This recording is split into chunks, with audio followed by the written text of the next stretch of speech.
Every single one of us is either learning something new at the moment or is planning to do in the future. Whether it's playing an instrument, learning a second language, drawing, or maybe learning how to code. In the past, humans depended on learning new things. They had to learn more effective ways to hunt and learn how to make better tools so they can have a higher chance of survival. We see that learning has always been an integral part of our lives, so it comes natural that we spend some time learning how to learn. Here are 5 tips that you can use to lap your competition and leave your friends wondering how you learn so fast.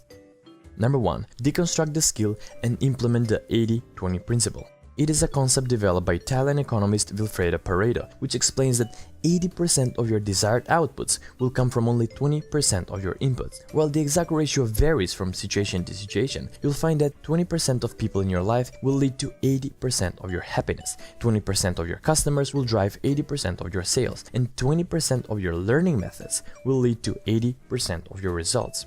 When it comes to learning, it feels like there's so much we don't know, so it's easy to jump around everywhere. This will only lead to wasted time. What you want to do instead is to focus on 1 or 2 things that will drive the needle for what you want to achieve and devote most of your time practicing those things. For example, if you want to learn how to play the guitar, instead of focusing on strumming patterns, notes on the fretboard, hammer-on, pull-off techniques, you should only focus on learning the basic chords and transitions between them, because that will give you 80% of the results, and in 20% of the time, you'll be able to play the songs you wanted. Number 2. Have a laser-like focus and use the Pomodoro technique. To learn quickly, it will be important to commit your full focus and attention when you're researching and practicing a skill. These days, that's easier said than done thanks to our short attention spans and constantly buzzing devices. To help you stay focused, start using the Pomodoro technique. The Pomodoro technique consists of shutting down all external distractions and fully focusing on the task for a short period of time, usually 20 to 25 minutes, and then taking a short break of 1 to 5 minutes. I've learned coding from scratch in 4 months by using this principle. My daily schedule was 12 Pomodoro sessions, each spending around 25 minutes of focus state and 5 minutes of rest, and after every 4 sessions, I would take a longer break. The Pomodoro technique produces amazing results because our brain is more receptive to new information when we're focused. When you look at it, it's basically common sense. More focus means deeper connections. Number 3. Learn by doing. Immersion is by far the best way to learn anything, and as research shows, it turns out that humans retain 10% of what they learn from reading, 20% of what they learn from audiovisual, 50% of what they learn when they see a demonstration, up to 70% of what they learn when they practice what they learned, and up to 90% of what they learn when they use it immediately. Try to remember how you learned to play soccer, ride a bicycle, or swim. Instead of watching tutorials or reading a textbook on how to do something, the way to learn faster is to get your hands dirty and gain experience through making mistakes. Number 4. Be persistent.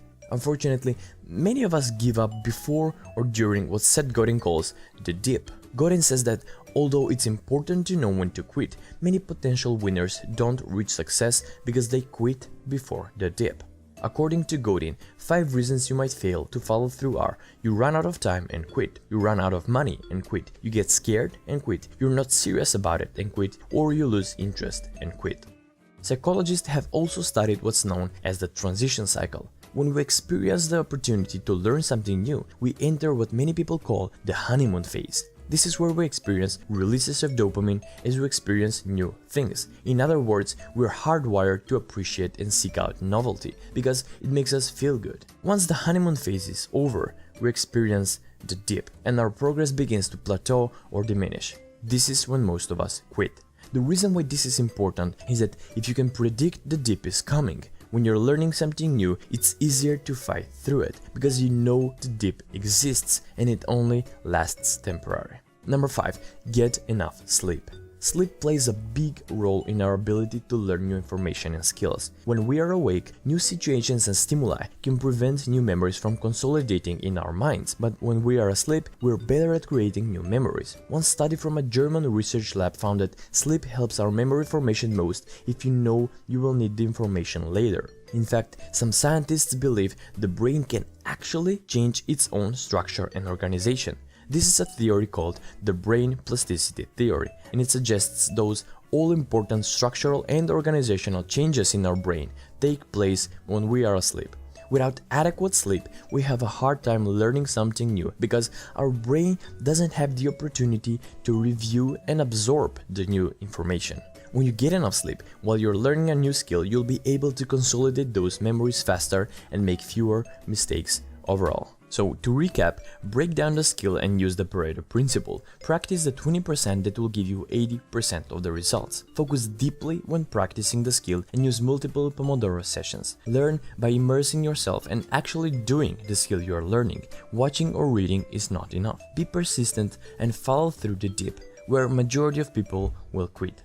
And finally, get adequate sleep to help your brain store all the information and prepare you for the day ahead. Leave a like below